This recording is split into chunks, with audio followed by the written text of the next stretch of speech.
Hello, fellow crafty souls. Welcome back to the channel. I'm so grateful you're here. Today's card is going to be a Father's Day card featuring supplies from Honeybee Stamps.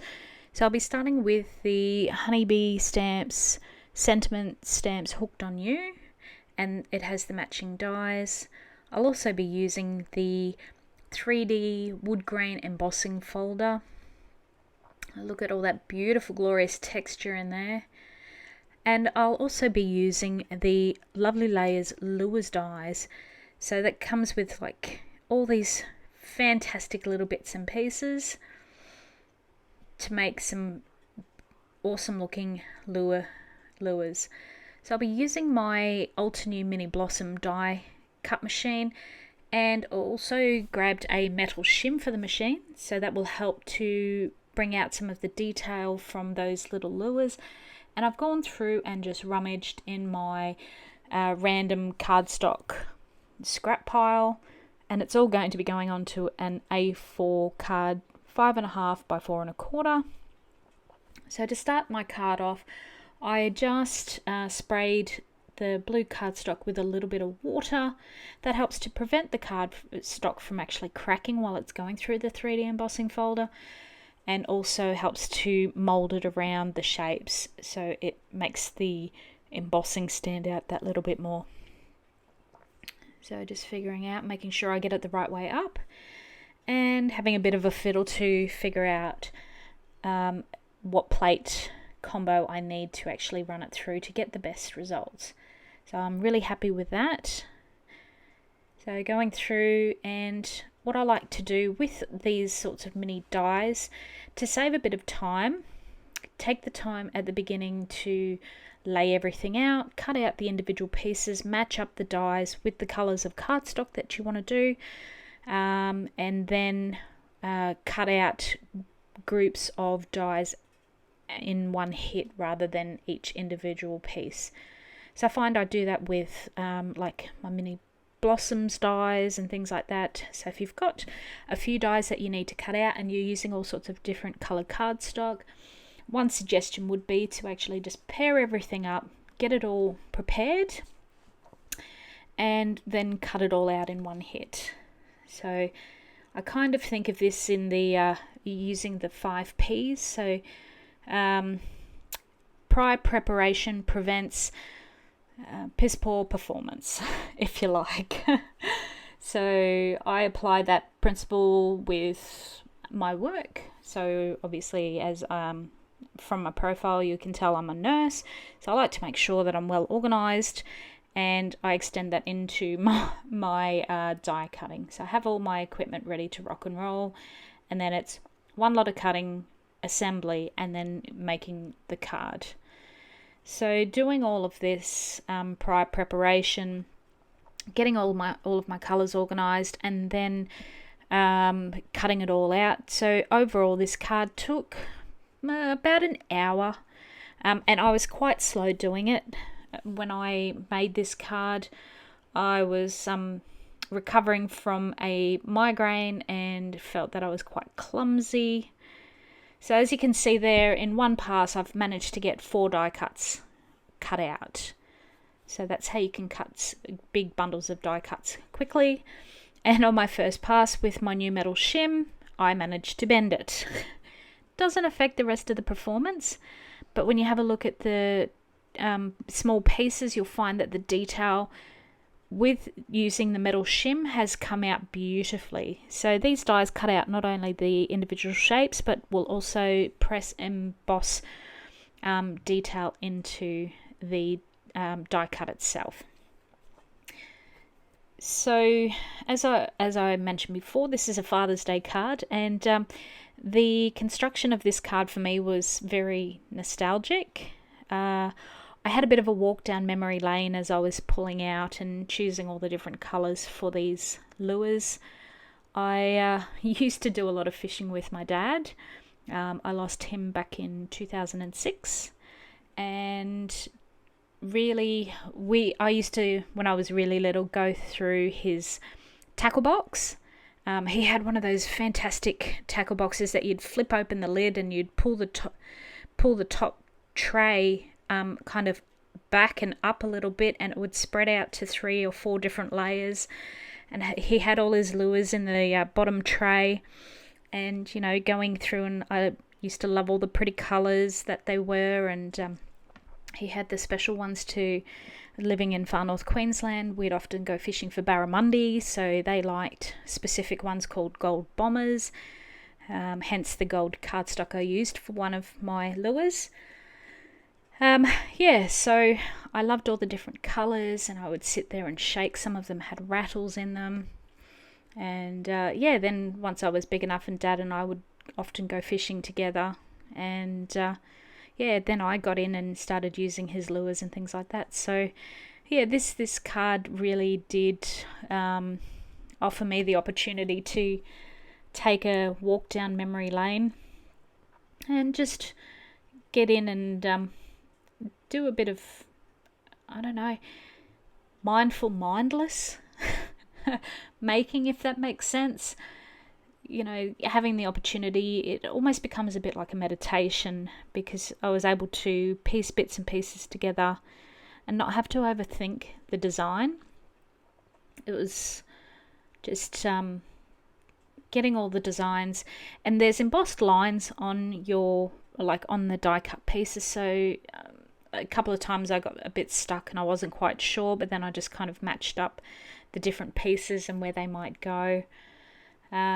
So I didn't have to overthink about the actual construction of this card too much, which was nice, because I was very much wandering down memory lane during this construction of this card. So now it's just a matter of going through and getting all the bits and pieces together, getting them all stuck on the different layers. And I regret now, as I've made this card, thinking about I could have used my mini blending brushes and actually added a little bit of extra ink just to create some shading and detail on these particular lures. But that also means that I could have made these lures from plain white cardstock and then just coloured each of the individual pieces whatever I wanted to using my inks. So that's a good suggestion if you don't have a lot of coloured cardstock, which some people don't. Using plain white and then just colouring it with your inks is a great opportunity to mix and match your colours and your colour scheme however you like. So there was no rhyme or reason in my colour scheme. I just went through and picked out random colours and got it all together. So with these lovely layers dies, as with other lovely layers dies from Honeybee Stamps, if you are not quite sure how to put them together, and I had a few moments of blondness, if you like, trying to figure out how to actually put these dies together, they do have layering guides on their website. Now, one note to self is there's a really small die at the top of the screen. It looks like 3 little circles. They are actually the eyes for the different lures. And note to self is when I'm cutting those out, to actually not put them onto my black glass craft mat.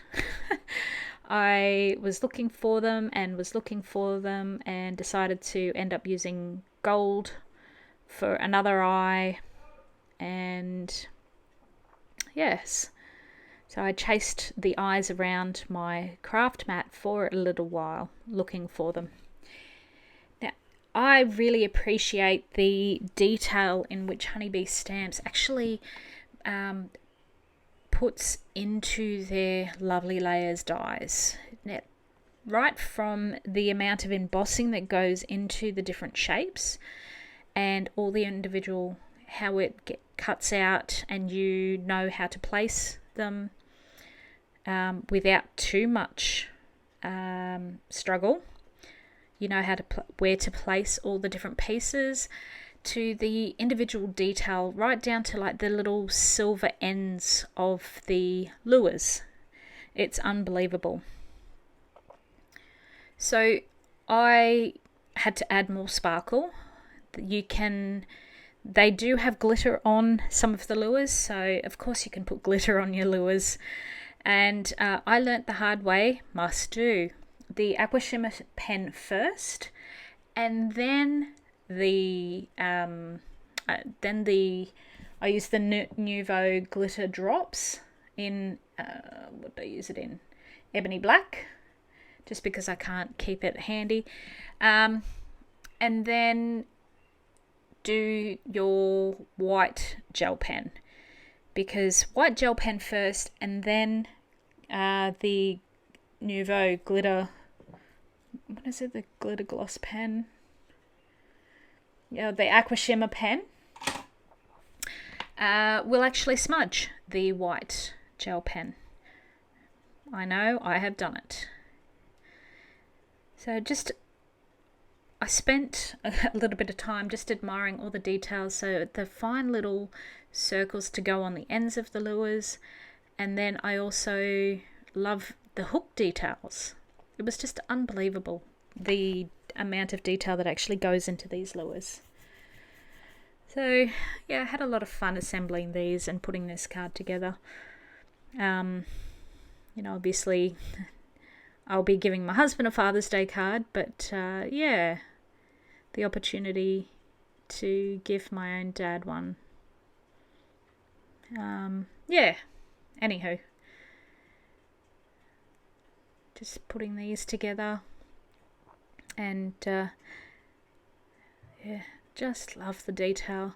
So I did have a play with these lures and the hooks and everything, and I tried to find some small brads to put into the hooks to try and have them dangle a little bit more, but I found that the ends of the lures were too fine for a brad, or I needed a much smaller brad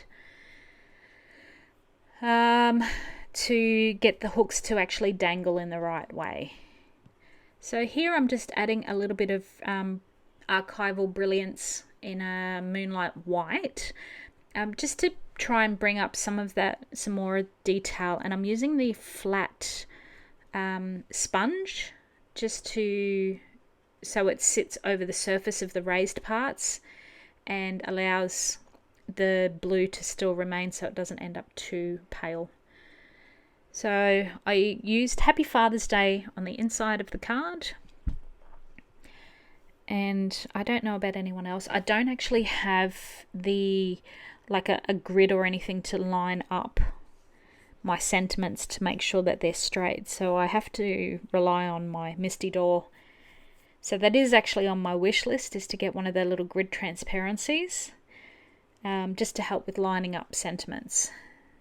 So I stamped the inside sentiment with using my VersaFine Onyx Black ink, which is a pigment-based ink. So while that was drying, I took the chance to stamp my social stamp and my handmade stamp on the back of my card, which I do with all of them, and then just hand write my name in there, just my little personal touch. And I'm just using some foam squares to give my lures some dimension, to make them alluring. Oh gosh, sorry, bad dad joke for the day. So, oh dear. This is what happens when you talk to yourself a dozen times to try and do a voiceover. You kind of lose it because there is no response. You just have to randomly talk and talk.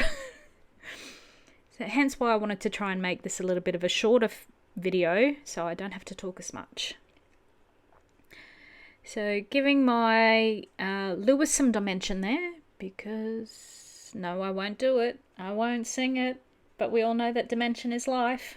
I was very tempted, very, very tempted, but no, I won't do that. And it will be laying out the lures. I had it in one layout pattern to begin with, and I just randomly went through and relayed them out in a different way.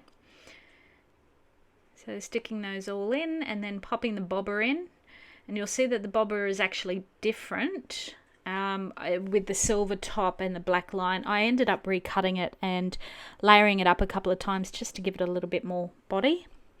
So for the sentiment on the front, I decided to do dropping you a line to say, and I stamped that with Versamark ink and white heat embossed that.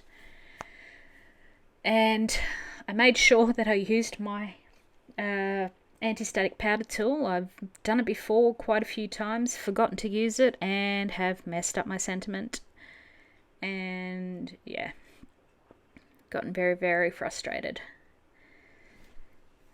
So just coating that.